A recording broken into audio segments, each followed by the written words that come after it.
एक बार फिर से माइंडफुल मास्टरी में आज हम क्लास 13 में संघीय कार्यपालिका पढ़ेंगे कि संघ में कौन कौन से कार्य आते हैं। भारतीय संविधान का आज एक क्लास 13 है। आज हम पढ़ेंगे प्रेसिडेंट के बारे में, राष्ट्रपति के बारे में। ठीक है, राष्ट्रपति के बारे में ऐसे धीरे धीरे श्रृंखला पढ़ते जाएंगे और हमारा संविधान कंप्लीट हो जाएगा। इसके बाद एमसीक्यू आपके बना दिए जाएंगे ताकि उसको सॉल्व करने के बाद आपकी पकड़ प्री और मेंस के लिए अच्छी हो जाएगी। ठीक है, तो आज हम लोग राष्ट्रपति के बारे में पढ़ेंगे। ठीक, बहुत ही इंपॉर्टेंट चैप्टर है। इससे पहले कि आप लोग जाकर के प्ले लिस्ट में देख लीजिएगा जहाँ पे डीपीएसपी, मौलिक कर्तव्य, मौलिक अधिकार, ये सब पढ़ाए गए हैं। और आज हम पढ़ेंगे उसी की में राष्ट्रपति क्लास 13। ठीक है, भारतीय संविधान संघीय कार्यपालिका। देखिए प्रेसिडेंट के लिए क्या क्या है इसके बारे में बात कही जा रही है कि भारत का प्रथम व्यक्ति या भारत का प्रथम नागरिक। ठीक, क्वेश्चन दोनों ही हिसाब से आ सकता है, पूछा सकता है।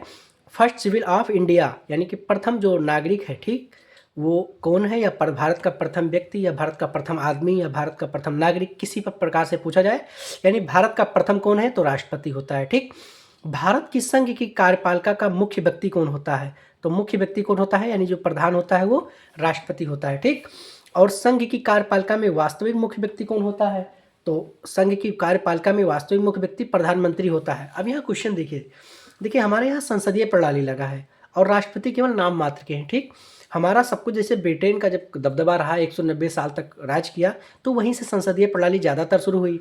और इंग्लैंड में प्रधानमंत्री की चलती है और अमेरिका में राष्ट्रपति की चलती है। और हमारे संविधान में अमेरिका से लिया गया है राष्ट्रपति, और जो है इंग्लैंड से लिया गया है संसदीय प्रणाली। तो संसदीय प्रणाली का सबसे बढ़िया माना जाता है वो है प्रधानमंत्री। यानी हमारे यहाँ अगर अब पूछा जाए तो भारत में संसदीय व्यवस्था को अपनाया गया है। ठीक, और संसदीय व्यवस्था ब्रिटेन से थी तो इसलिए नाम मात्र के लिए राष्ट्रपति होते हैं। तो एक बार क्वेश्चन पूछा गया था कि वास्तविक मुख्य व्यक्ति कौन है तो प्रधानमंत्री, और कार्यपालिका का मुख्य व्यक्ति कौन है या प्रधान कौन है तो राष्ट्रपति। ठीक है, तो संघ की कार्यपालिका का मुख्य व्यक्ति प्रधान और संघ की कार्यपालिका में वास्तविक मुख्य व्यक्ति प्रधानमंत्री, क्योंकि कार्य ये करता है और ये केवल नाम मात्र के हैं। जैसे लोग भी तो दो तरीके से होते हैं, जैसे किसी के घर में, अब जैसे मान लीजिए कि दो भाई हैं। ठीक, तो एक बड़ा भाई एक छोटा भाई, तो कहीं भी कोई भी काम करना होगा तो बड़े भाई को बुलाएंगे, तो यानी कि राष्ट्रपति को बुलाएंगे। पर काम कौन करेगा दौड़ दौड़ के तो वो छोटा भाई ही करेगा। तो छोटे भाई तो वास्तविक कौन हुआ तो वास्तविक जो हुआ वास्तविक मुख्य व्यक्ति यानी कि छोटा भाई यानी प्रधानमंत्री हुआ। और जो बड़ा भाई है, जैसे कहीं नाम लिखना हुआ, कहीं किसी के नाम से पहचाना जाए कि गांव में उसको पहचाना जाए तो वो राष्ट्रपति कहलाएगा, बड़ा भाई ही कहलाएगा। तो ऐसे ही राष्ट्रपति और प्रधानमंत्री है, नाम के लिए राष्ट्रपति, काम के लिए प्रधानमंत्री। ठीक है, तो आप लोग को याद हो गया होगा। फिर से एक बार हम बताते हैं कि जो है राष्ट्रपति भारत का प्रथम व्यक्ति, भारत का प्रथम नागरिक होता है। ठीक, और भारत संघ की कार्यपालिका की जो जितनी शक्तियाँ होती हैं, ठीक है, किसके हाथ में होती है राष्ट्रपति के हाथ में होती है। क्योंकि मैंने बताया ना कि अगर बड़ा भाई कहेगा कि भैया इधर मत जाओ तो प्रधानमंत्री या छोटा भाई नहीं जा सकता। ऐसे ही राष्ट्रपति और प्रधानमंत्री में राष्ट्रपति कहेगा कि ये काम करो तो प्रधानमंत्री उसको सुन करके और काम करेगा। ठीक, तो बड़ा भाई छोटा भाई ऐसे समझ लीजिएगा तो याद हो जाएगा। ठीक, भारत में संसदीय व्यवस्था को अपनाया गया है, अतः राष्ट्रपति नाम मात्र की कार्यपालिका है तथा प्रधानमंत्री व उसका मंत्रिमंडल, ठीक, वो क्या होगा, वो प्रधानमंत्री है। आप लोगों को बता दें दो भाई हैं, एक बड़े भाई छोटा भाई, बड़ा भाई राष्ट्रपति, छोटा भाई प्रधानमंत्री। अब प्रधानमंत्री जो रहेगा छोटा भाई रहेगा उसके भी दोस्त तो रहेंगे ना। अब वो कहेगा भैया जब मिठाई ले आओ, तो छोटा भाई बड़ा भाई, छोटा भाई तो बड़े भाई को नहीं कह सकते ना, प्रधानमंत्री राष्ट्रपति को तो नहीं कह सकते जाओ मिठाई ले आओ। तो क्या करेंगे, राष्ट्रपति कहेंगे कि भैया ये काम कर दो या मिठाई लाओ। तो बड़ा भाई जब कहेगा तो छोटा भाई मिठाई लाएगा। अगर जानेगा कि मिठाई ज़्यादा है तो वो अपने दोस्तों को बुलाएगा, कौन, छोटा भाई यानी कि प्रधानमंत्री, तो वो लेकर के आएगा। तो नाम किसका बढ़ेगा, नाम बढ़ेगा बड़े भाई का यानी कि राष्ट्रपति का। तो ऐसे ही है। ठीक, नाम मात्र के लिए राष्ट्रपति और जो है कार्यपालिका के लिए प्रधानमंत्री। ठीक, कार्य करते हैं प्रधानमंत्री, नाम होता है राष्ट्रपति का। किस में कितना वर्णन है तो अनुच्छेद हम लोगों ने 36 से 51 तक का पढ़ा था। ठीक, 36 से 51 पढ़ा था जो कि डीपीएसपी पढ़ा था। उसके बाद डीपीएसपी के बाद 51 का भी पढ़ा था जिसमें मौलिक कर्तव्य पढ़े थे। अब 52 से शुरू है। ठीक है, तो आर्टिकल 52 में राष्ट्रपति के पद का वर्णन है। ठीक, पद का वर्णन राष्ट्रपति के इसी में है आर्टिकल 52 में। ठीक, उसके बाद अनुच्छेद 53 में क्या है, कार्य एवं शक्ति, इसके बारे में हम आगे भी पढ़ेंगे। तो कार्य एवं शक्तियों का वर्णन जो है राष्ट्रपति के अनुच्छेद 53 में वर्णन है। अनुच्छेद 54 में क्या है, इनका निर्वाचन होता है, किस वजह से, अप्रत्यक्ष द्वारा यानी गुप्त रूप से निर्वाचक मंडल के द्वारा। ठीक, और ये विधान परिषद के सदस्य जो है इसमें भाग नहीं लेते हैं। अब देखिए निर्वाचन का क्या मतलब है कि राष्ट्रपति का निर्वाचन कैसे होता है, मतलब कैसे चुने जाते हैं। तो देखो ये अप्रत्यक्ष द्वारा, देखो दो दो चुने जाते हैं, एक प्रत्यक्ष होता है, एक अप्रत्यक्ष होता है। जैसे हम बीडीसी को वोट देते हैं, ठीक, हम प्रधान को वोट देते हैं, हम जिला पंचायत को वोट देते हैं, हम विधायक को वोट देते हैं, और हम एमपी को वोट देते हैं, यानी कि सांसद को वोट देते हैं। यहाँ हम लोग सीधा उनका चुनाव चिन्ह होता है, हम लोग वोट दे देते हैं, ठीक। तो प्रधान को वोट दे दिए, बीडीसी को दे दिए, जिला पंचायत को दे दिए, विधायक को दे दिए, सांसद को दे दिए, तो ये प्रत्यक्ष हुआ, यानी कि जनता जो है सीधा बटन दबाती है और सांसद जीत जाते हैं। जनता सीधा बटन दबाती है, विधायक जीत जाते हैं। जनता सीधा बटन दबाती है या मोहर लगाती है, प्रधान और बीडीसी और जिला पंचायत तैयार हो जाते हैं। अब ठीक ये हो गया अप्रत्यक्ष द्वारा, ये प्रत्यक्ष हो गया, यानी डायरेक्ट हम लोग बटन दबाए सांसद बन गए। डायरेक्ट हम लोग जिसको जैसे विधायक बनाना है, तो जिसको ज़्यादा हम जनता जितनी है, हम मतलब सभी लोग जनता, अगर हम विधायक को जिताना चाहते हैं तो जैसे मान लो 4 विधायक खड़े हैं, ए बी सी डी, तो अगर मान लो बी वाले को जिताना है तो हम सभी जनता क्या करेंगे, बी वाले को खूब वोट मतलब बटन दबाएंगे या फिर मोहर मारेंगे, जो भी होगा हम अपना वोट डायरेक्ट देंगे उस विधायक को, बी वाले को, तो बी वाला जीत जाएगा। हम सांसद हैं, जैसे मान लो ए बी सी, हमको सी को जिताना है सांसद को, तो हम लोग यानी ज़्यादा से ज़्यादा वोट सी वालों को दबाएंगे तो वो जीत जाएगा। तो हम लोग डायरेक्ट दबा रहे हैं ना, बटन दबा रहे हैं, मोहर मार रहे हैं, तो जीत रहा है। प्रधान भी, बीडीसी भी, जिला पंचायत भी। परंतु अब प्रत्यक्ष कैसे हो गया, अब जब हम लोगों के द्वारा सांसद या विधायक ये लोग मिलके किसी और को चुने, ठीक, तो क्या हो गया, वो हम लोगों के लिए अप्रत्यक्ष हो गया। मतलब चुने तो गए हमारे ही द्वारा, हम चुनते हैं विधायक को, सांसद को, और सांसद और विधायक चुनते हैं राष्ट्रपति को, ठीक। यानी अब इतना तो है नहीं कि राष्ट्रपति के लिए अलग से फिर एक बार कितना चुनाव हो जाएगा, एक तो वैसे ही चुनाव बहुत हो जाता है। तो हम लोग क्या है, विधायक या सांसद को चुनते हैं, और विधायक सांसद मिलके, ये लोग मिलके राज्यसभा लोकसभा ये सब मिलकर के किसको चुनते हैं, राष्ट्रपति को चुनते हैं, ठीक है। तो इनका निर्वाचन जो है अप्रत्यक्ष चुनाव यानी गुप्त रूप से होता है। अब उसमें जैसे हम लोग वोट देते हैं अपने गांव में कि प्रधान को कि इन वोट को देना है, या फिर विधायक को देते हैं कि इनको देना है, किसी के मन की कोई बात नहीं जानता, ऐसे ही उनका भी गुप्त विधि से होता है कि कौन सांसद या कौन विधायक ने किसका वोट किसको, मतलब किस, राष्ट्रपति भी दो तीन लोग खड़े हो जाएंगे, तो उसमें से विधायक सांसद मिला के लोग लोकसभा राज्यसभा ये लोग मिलके देंगे।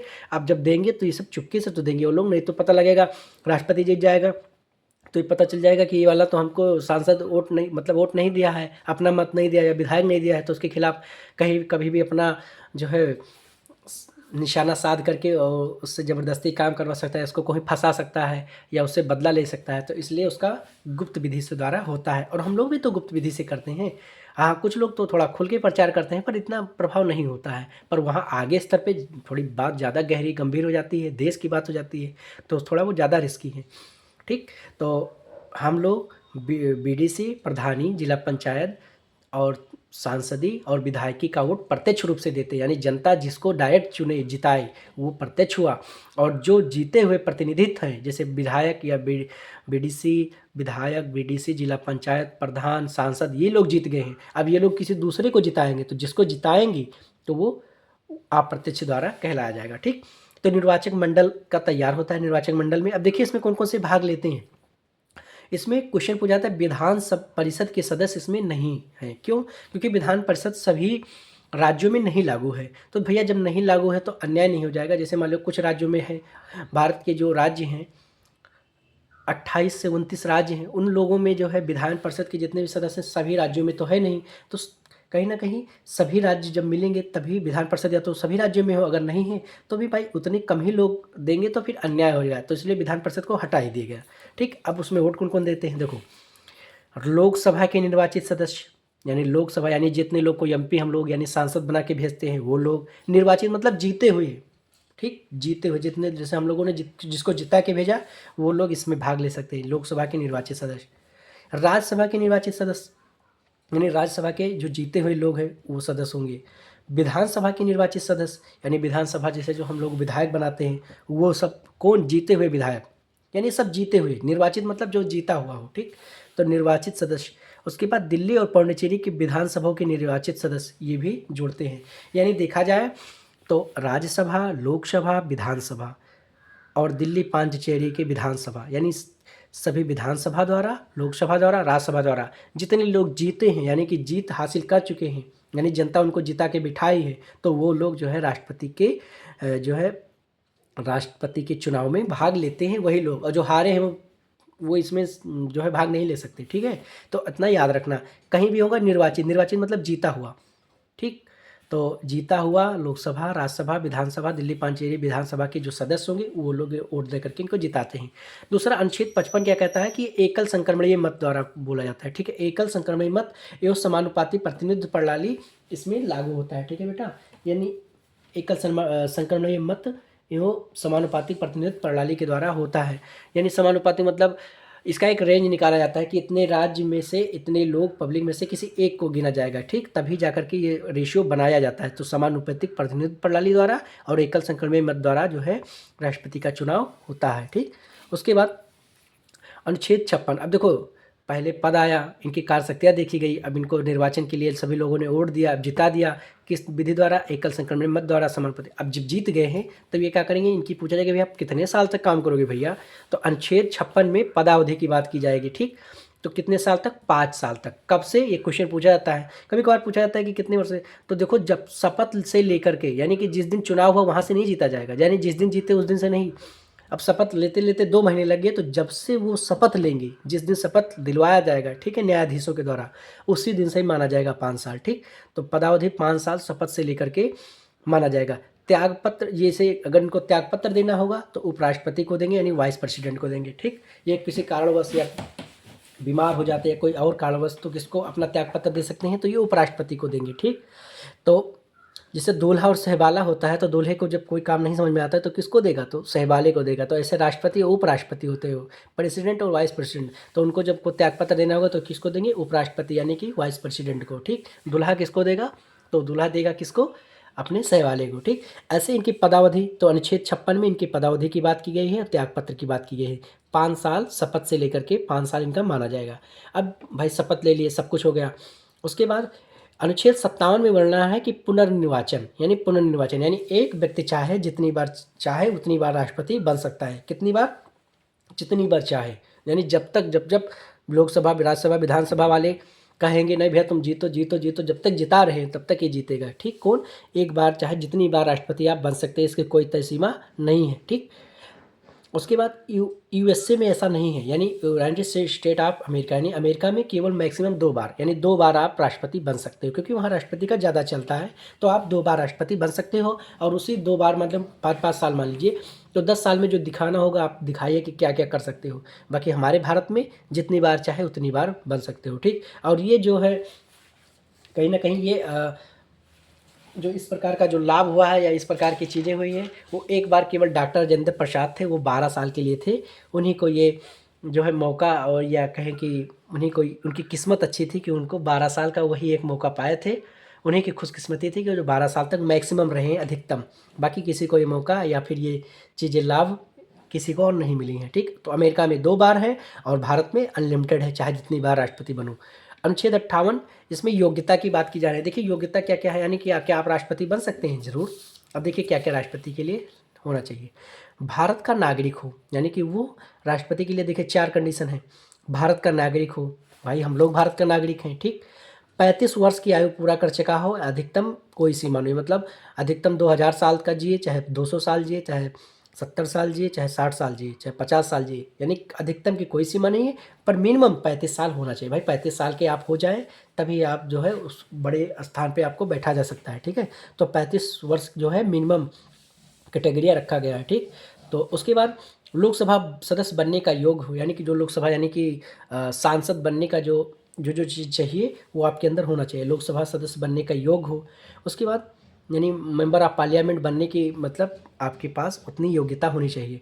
उसके बाद किसी लाभ के पद पर आप आसीन ना हो, यानी किसी लाभ के पद में कोई भी आप सफाई कर्मी गवर्नमेंट जॉब में ना हो, कोई सरकारी नौकरी पर ना हो, लेखपाल, बीडीसी, जिला पंच, सॉरी जिला किसी भी, जैसे डीएम हो गए, एसडीएम हो गए, या टीचर हो गए, डॉक्टर हो गए, या किसी भी सरकार के यानी अंडर में आप किसी लाभ के पद पर हैं तो नहीं हो सकते। परंतु अगर आप बीडीसी हैं, जिला पंचायत हैं, प्रधान हैं, सांसद हैं, विधायक हैं, तो आप बन सकते हो। ठीक है, वो लाभ का पद नहीं माना जाता, लाभ का पद वो माना जाता है जो सरकारी नौकरी, कुल मिला के गवर्नमेंट जॉब में है, चाहे सैलरी 5000 ही दे रहा हो, अगर गवर्नमेंट जॉब में है तो आप इसमें नहीं लड़ सकते हो राष्ट्रपति। तो ये चारों कैटेगरियाँ लगभग जितने लोग देख रहे होंगे ये वीडियो सबके लिए लागू है। तो आप देखो भैया, भारत के नागरिक, देखो हमारे भारत में काफ़ी लोग, सब लोग भारत के नागरिक हैं, ये तो सबका पूरा हो जाता है, तो एक हिसाब से हम लोग राष्ट्रपति बन सकते हैं। ठीक, दूसरा क्या है, हम लोग 35 वर्ष की आयु, तो बहुत लोग जो है हमारे भारत में हैं जिनकी उम्र 35 साल से ऊपर हो गई, तो 2 कंडीशन हम लोगों ने फुल कर लिया, यानी कि अभी खुश रहो, स्माइल करो, आप राष्ट्रपति बन सकते हो। तीसरा, आप लोकसभा सदस्य बनने के योग हो, सही बात है, लोकसभा बनने की सदस्य होना चाहिए, और वो कई लोग बन सकते हैं भाई, 40 साल के हैं, लोकसभा सदस्य बनने की योग भी बराबर माने जाते हैं, एमपी भी लड़ सकते हैं, कोई भी लड़ सकता है। ठीक, फार्म भर दे, लोकसभा जीत जाए, तो वो भी बनने की योग्य है, 35 साल की उम्र भी हो गई है।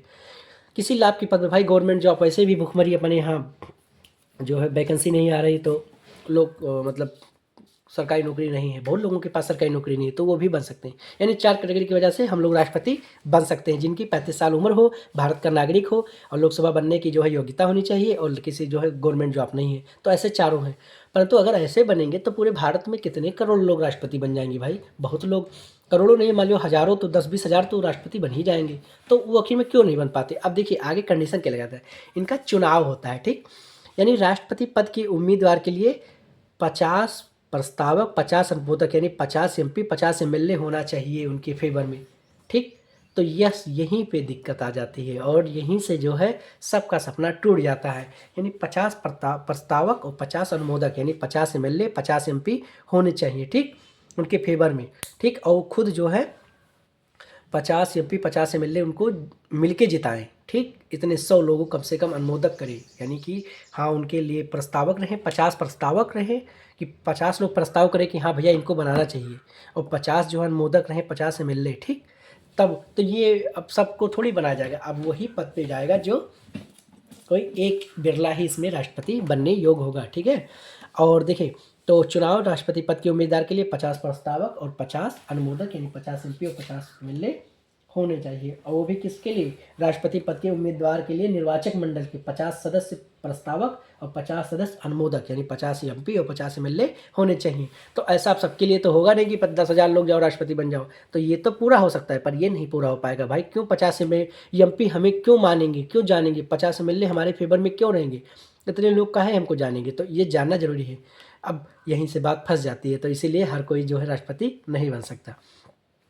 जमानत राशि की बात करें तो 15,000 रुपये जो है जमानत राशि लगती है, आरबीआई के पास या सरकारी खजाने में जमा होता है।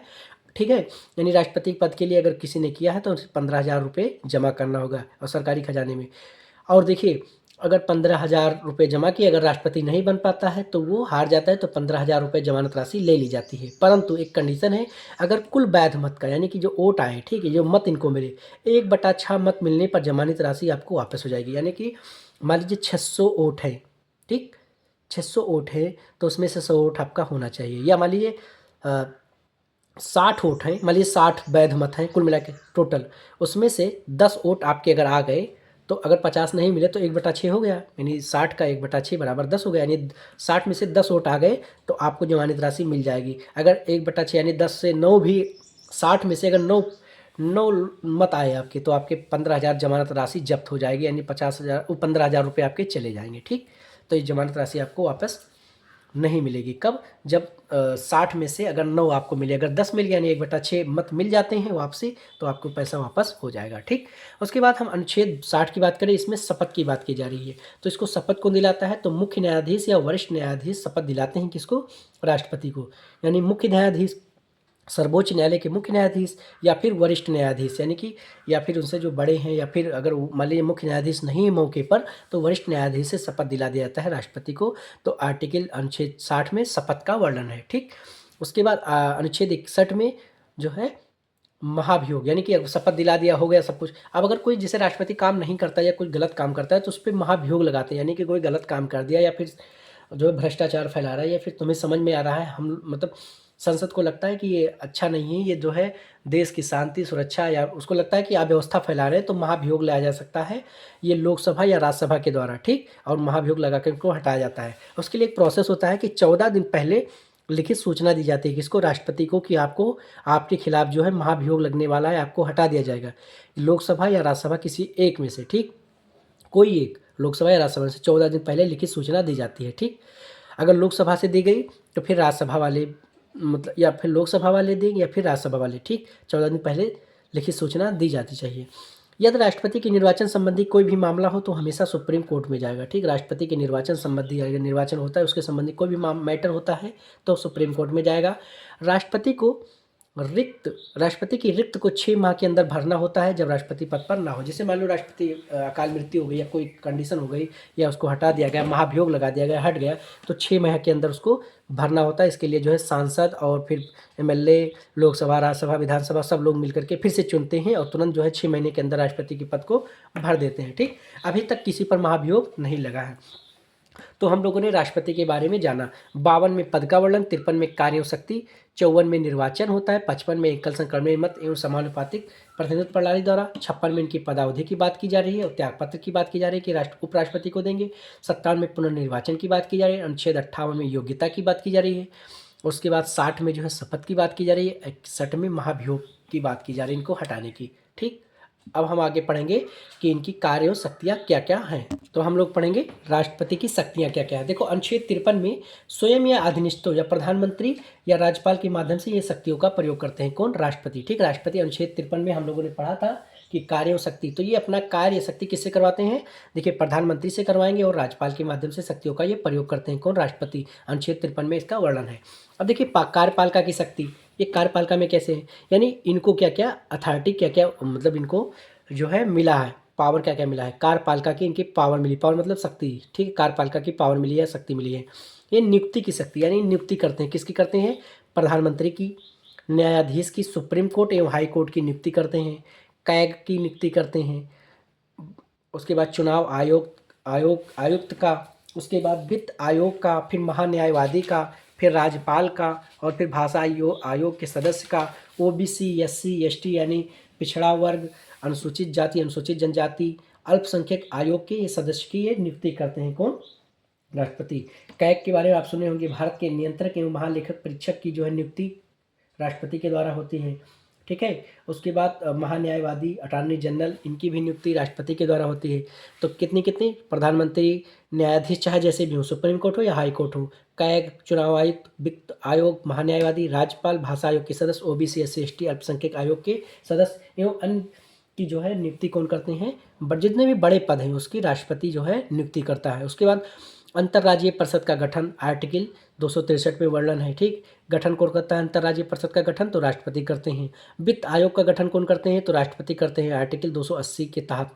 अनुसूचित जाति क्षेत्र का जो घोषित कौन करते हैं? तो राष्ट्रपति करते हैं। एससी, एसटी, ओबीसी आयोग का गठन कौन करते हैं? तो राष्ट्रपति करते हैं। ठीक, ये हो गई इनकी कार्यपालिका शक्ति।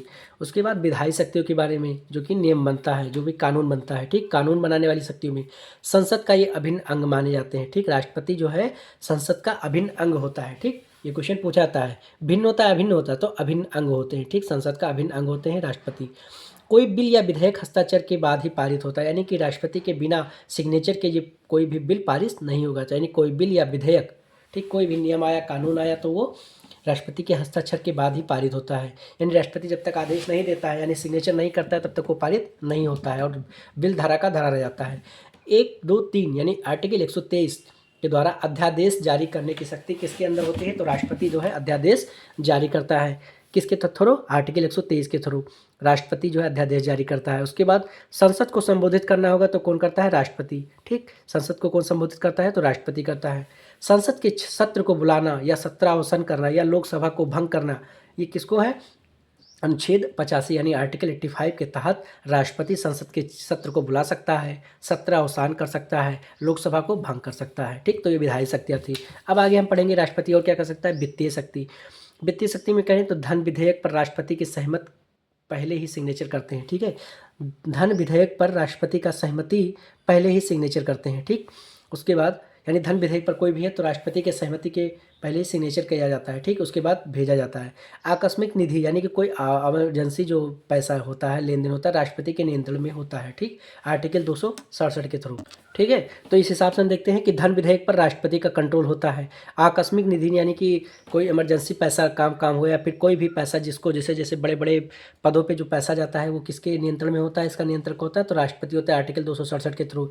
प्रत्येक वर्ष वित्तीय लेन देन राष्ट्रपति द्वारा संसद के सामने पेश होगा। किसके सामने पेश होगा? तो राष्ट्रपति द्वारा संसद के सामने पेश होगा, आर्टिकल 112 के तहत, ठीक है। प्रत्येक वर्ष जो वित्तीय लेन देन होता है, तो कहीं ना कहीं ये वित्तीय शक्तियाँ हैं, ठीक है। धन विधेयक पर, आकस्मिक निधि पर और प्रत्येक वर्ष वित्तीय लेन देन पर, ठीक।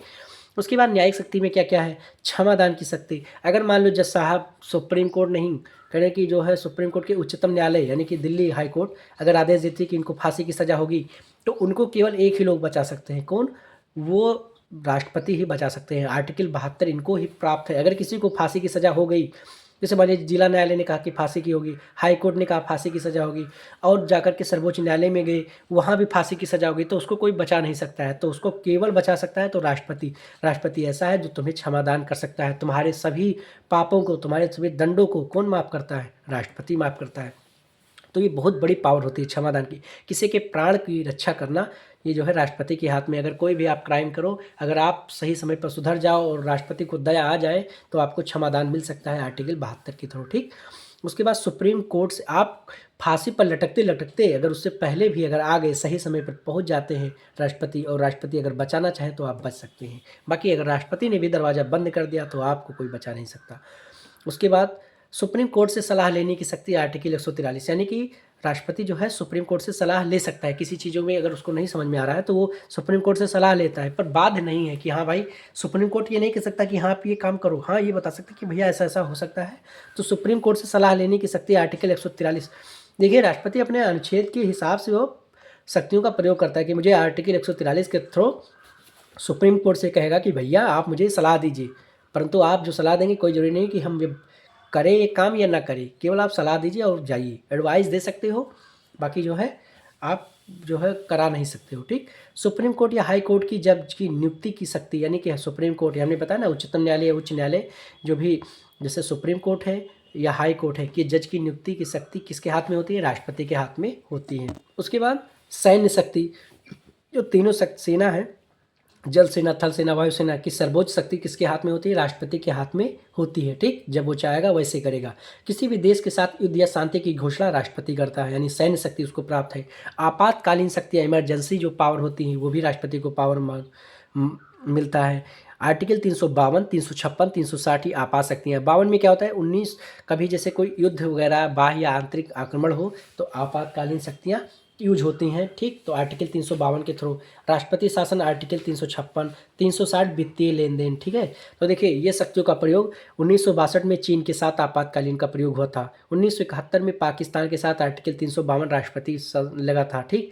राष्ट्रपति ने 352 का प्रयोग किया था। 1975 में सर्वोदय आंदोलन के दौरान राष्ट्रपति जो है राष्ट्रपति जी ने, महोदय ने 352 का प्रयोग किया था, यानी कि 3 बार प्रयोग हुआ, 1962, 71 और 75। और फिर राष्ट्रपति शासन कब लगता है? कोई देश या कोई राज्य जो है अच्छे से कार्य नहीं कर पाता, तो वहाँ वो जो है राष्ट्रपति शासन करने लगते हैं, तो आर्टिकल 356 लग जाता है, वो इमरजेंसी लगा देते हैं, ठीक है। तो इमरजेंसी पावर आर्टिकल 356 के तहत राष्ट्रपति शासन करने लगते हैं, ठीक।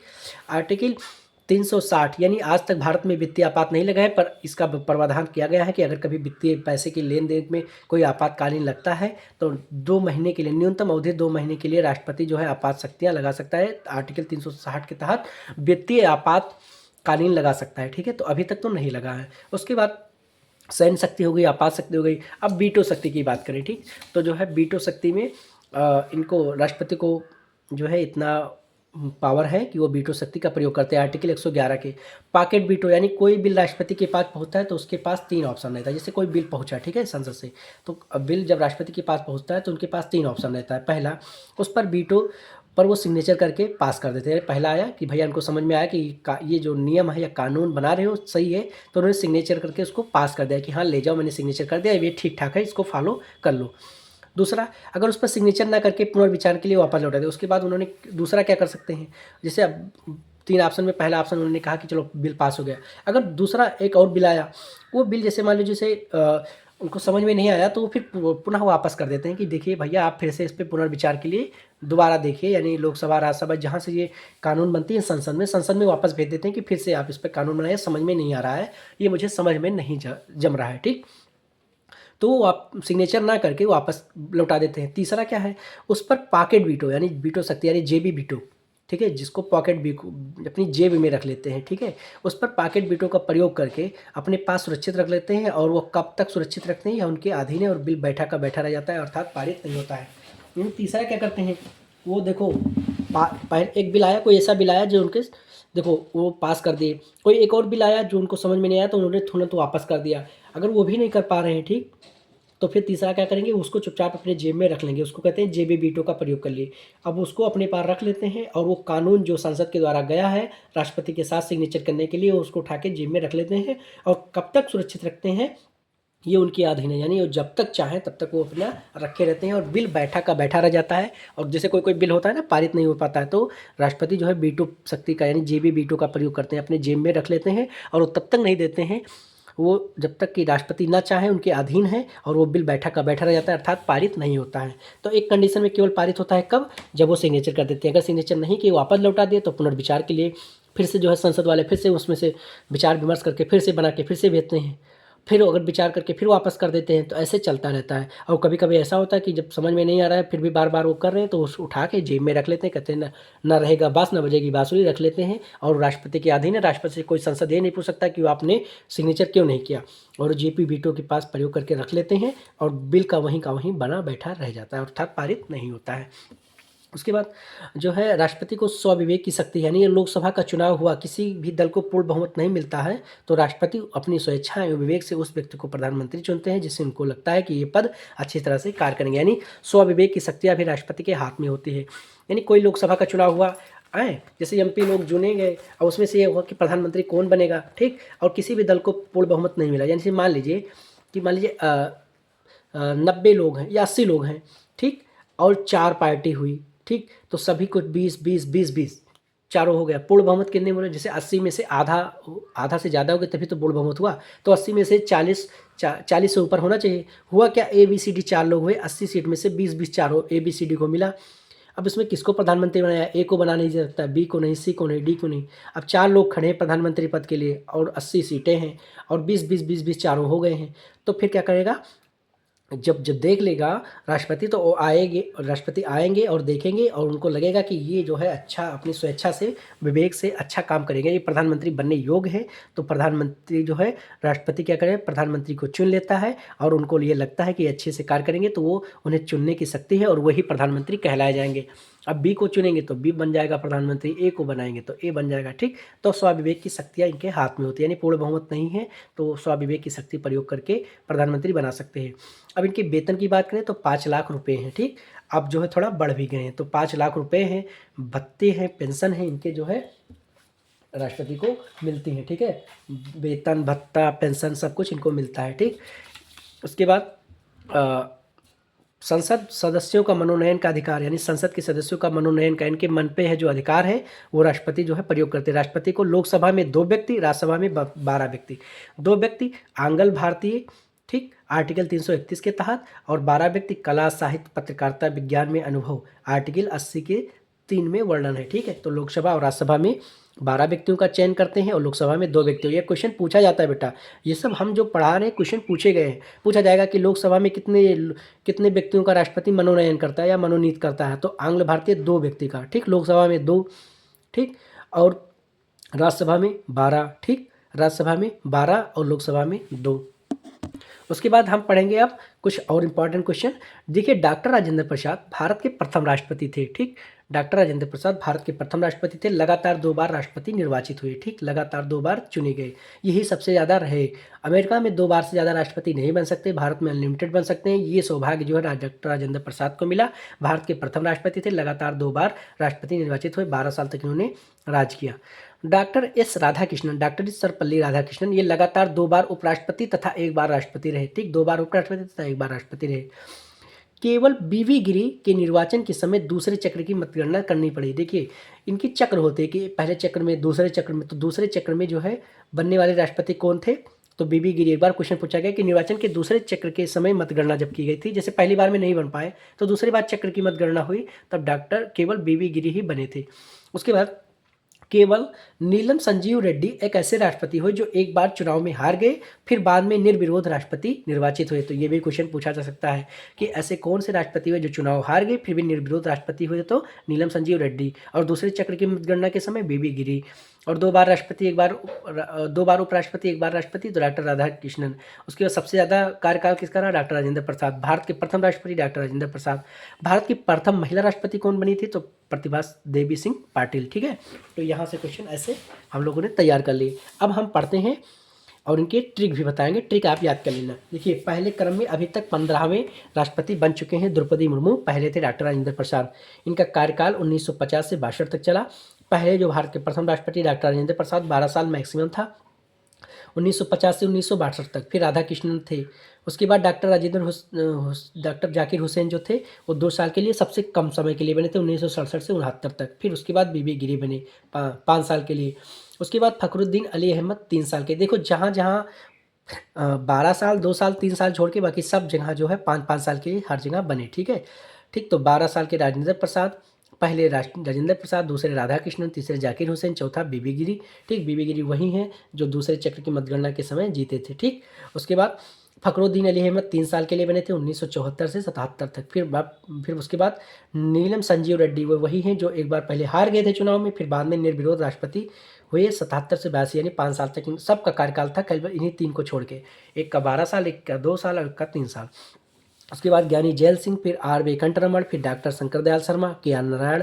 ये पहले दलित राष्ट्रपति थे। क्वेश्चन पूछा गया था कि दलित राष्ट्रपति कौन थे, तो के आर नारायण थे। फिर उसके बाद डॉक्टर एपीजे अब्दुल कलाम, इनकी पुस्तक है विंग्स ऑफ फायर। ठीक, अग्नि की उड़ान। बहुत राष्ट्रपति थे, उन्होंने 2002 से 2007 में, कभी कभी कार्यकाल पूछ लिया जाता है, तो 2002 से 7 तक इनका एक कार्यकाल है, आप लोग देख लीजिएगा। प्रतिभा पाटिल जो है 7 से 12 तक बनी। प्रणब मुखर्जी 12 से 17 तक बने।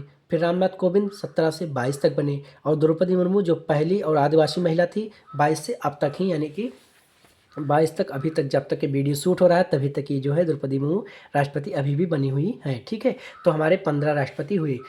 50 से 62 12 साल, फिर राधा कृष्णन 62 से 67, हुसैन 67 से 69, बीबी गिरी 69 से 74 5 साल, फिर फखरुद्दीन अली अहमद 74 से 77 3 साल, रेड्डी जो है 77 से 82 5 साल, जैल सिंह 82 से 87 5 साल, फिर आर के वेंकट रमण जो है 87 से 92, फिर शंकर दयाल शर्मा 92 से 97, फिर के आर नारायण दलित राष्ट्रपति 97 से 2002, फिर डॉक्टर एपीजे अब्दुल कलाम 2002 से 2007, फिर प्रतिभा पाटिल 2007 से 12, फिर प्रणब मुखर्जी 12 से 17, फिर रामनाथ कोविंद 17 से 22, फिर द्रौपदी मुर्मू 2022 से अब तक है। अब इसकी एक ट्रिक है कि राजू की राधा जाकर गिरी फखरुद्दीन रेड्डी के जेल में, तब राम शंकर नारायण की कलम से प्रतिभा निकली पल्लव की, और रामनाथ द्रौपदी संग राष्ट्रपति हुए। ठीक, तो ये हुआ। राजू का मतलब हो गया राजेंद्र प्रसाद, राधा का मतलब डॉक्टर सर्वपल्ली राधाकृष्णन, जाकर का मतलब जाकिर हुसैन, गिरी का मतलब बीबी गिरी, फखरुद्दीन का मतलब फखरुद्दीन अली अहमद, रेड्डी का मतलब नीलम संजीव रेड्डी, और जैल मतलब ज्ञानी जैल सिंह। तो यहाँ से कम 7 लोग तैयार हो गए बेटा। ठीक, यहाँ से 7 लोग हो गए। ठीक, यानी कि 15 में से 7 आपके तैयार हो गए। यहाँ तक 7 आपके तैयार हो गए पहले लाइन से। राजू की राधा जाकर गिरी फखरुद्दीन रेड्डी के जेल में। ठीक, राजू की राधा जाकर गिरी फखरुद्दीन रेड्डी के जेल में। 7 राष्ट्रपति निकल गए इसमें से। यहाँ तक आपका कार्यक्रम हो गया। अब फिर और आगे देखिए, राम शंकर नारायण की कलम से प्रतिभा निकली पल्लव की। राम शंकर नारायण की कलम से प्रतिभा निकली। ठीक, कलम से प्रतिभा निकली पल्लव की। ठीक, पल्लव की। तो यहाँ से राम मतलब हो गया आर वेंकट रमण, शंकर का मतलब डॉक्टर शंकर दयाल शर्मा, नारायण का मतलब के आर नारायण, कलम से मतलब डॉक्टर एपीजे अब्दुल कलाम, प्रतिभा मतलब प्रतिभा पाटिल, पल्लव मतलब पल्लव मुखर्जी। तो यहाँ से 1 2 3 4 5 6, यहाँ से 6 निकले। ठीक, 7 6 13 हो गए। और जब 13 हो ही गया तो आपको करंट में इतना याद है कि अब इस समय अगर द्रौपदी मुर्मू है तो इससे पहले रामनाथ कोविंद थे, तो रामनाथ द्रौपदी, यानी रामनाथ कोविंद और द्रौपदी मतलब द्रौपदी मुर्मू जो है राष्ट्रपति हुई। ठीक, तो यहाँ से 2, तो कुल मिला के 15 राष्ट्रपति आपके तैयार हो गए। ठीक है, 7 6 13 2 15, 7 6 13 2 15। राजू की राधा जाकर गिरी फखरुद्दीन रेड्डी की जेल में, तब यानी राजू की राधा जो थी वो कहाँ गिरी, वो जाकर के गिरी फखरुद्दीन रेड्डी की जेल में। ठीक, तब राम शंकर नारायण की कलम से प्रतिभा निकली पल्लव की, और रामनाथ द्रौपदी संग राष्ट्रपति हुए। आपको 13 याद हो जाएंगे तो रामनाथ कोविंद और द्रौपदी मुर्मू तो याद हो जाएंगे। बस इतना याद रखना कि 22 से बनी है तो 22 से पहले रामनाथ कोविंद थे। तो यहाँ तक 13 तक याद कर लीजिए, 2 आपके याद हो जाएंगे। यानी अभी समय जैसे सबको पता है भारत की, भाई अब जो कोई तैयारी कर रहा है तो इतना तो सबको पता हो जाता है कि इस समय भारत के राष्ट्रपति कौन है। तो भारत के राष्ट्रपति कौन है? द्रौपदी मुर्मू है। इनसे पहले कौन थे? रामनाथ कोविंद। तो आपको 14-15 तो याद ही है, बाकी 13 याद करना है। पहला वाला तो राजू की राधा जाकर गिरी फकरुद्दीन रेड्डी की जेल में, 7 वैसे तैयार हो गए। 6 हो गए तब राम शंकर नारायण की कलम से प्रतिभा निकली पढ़लो की क्या थी? प्रतिभा थी, तो वो निकल गई। ठीक, फिर रामनाथ कोविंद। तो इस हिसाब से आपका राष्ट्रपति क्लियर हुआ बेटा। आप लोग ऐसे ही पढ़ते रहिएगा और हमारे जो है माइंड कोल मास्टरी को एक बार सब्सक्राइब कीजिएगा, लाइक कीजिएगा। Thank you. ऐसे ही पढ़िएगा आगे क्लास। Thank you.